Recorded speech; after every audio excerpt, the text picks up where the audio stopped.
Hey, it's Richard Arcan with Oakland Realty, and today we're going to discuss making an offer as a buyer. So let's talk about making an offer. The first thing you should know is that realtors in BC can't represent the seller and the buyer in the same transaction. So unfortunately, if you're looking at one of my listings, as a general rule of thumb, I'll just represent the seller in the transaction, but don't worry, we can find another realtor to represent you on the buyer's end.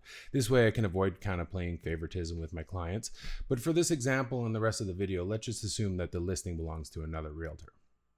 When it comes to making an offer, we'll use a standard contract, unless we're doing pre-construction, in which case the developer will often provide us with something called a developer's disclosure statement. But for typical resale, we'll use a standard form. This form will include basics like names, dates, deposit details, property info, and preset legal clauses. We'll also have space to add custom subjects, also known as conditions or clauses.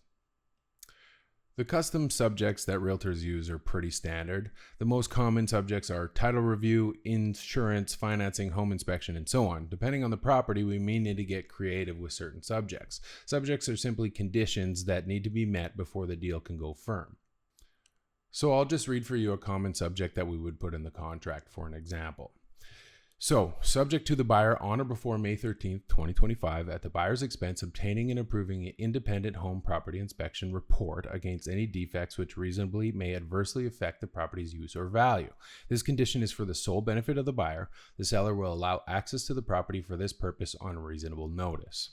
In layman's terms, it's a condition that is subject to an inspector telling us that the property doesn't suck.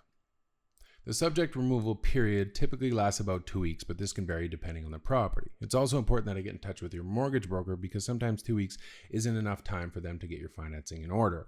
I'll often reach out to them and ask them for a time frame prior to writing the offer. This way we don't run into any issues down the road. Once the conditions are satisfied, we remove subjects, put your deposit in trust, and then the deal becomes firm. We also like to include something called terms in the contract. Now, terms are like subjects, they just don't have to be removed. They're basically promises between the buyer and seller.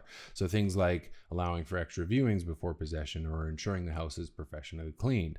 Other examples would include making sure GST isn't applicable on the sale, keeping up yard maintenance, or making sure appliances are in good working condition before possession. Now, these terms have to be followed once they're agreed upon. The deposit is another key part of the contract. It's typically held in trust by my brokerage or a lawyer until completion. The most common question is how much? Generally, deposits are about 4 to 6% of the purchase price, but it really depends on the deal. Some people have more cash up front, some don't. It's all negotiable.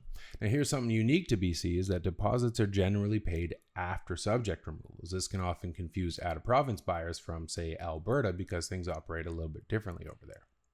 So deposits can be paid when the offer is accepted, after subject removal, or both, especially with new builds that often require deposits to be paid at set milestones of construction.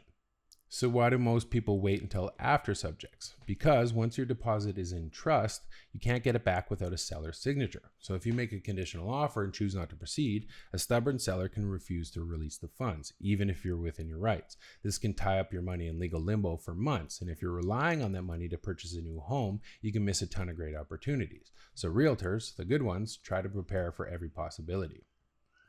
And that's the basics for how an offer works. When it comes time to write one, I'll walk you through every detail so nothing is mixed. That's the end of this video. Thanks so much for watching. Goodbye for now.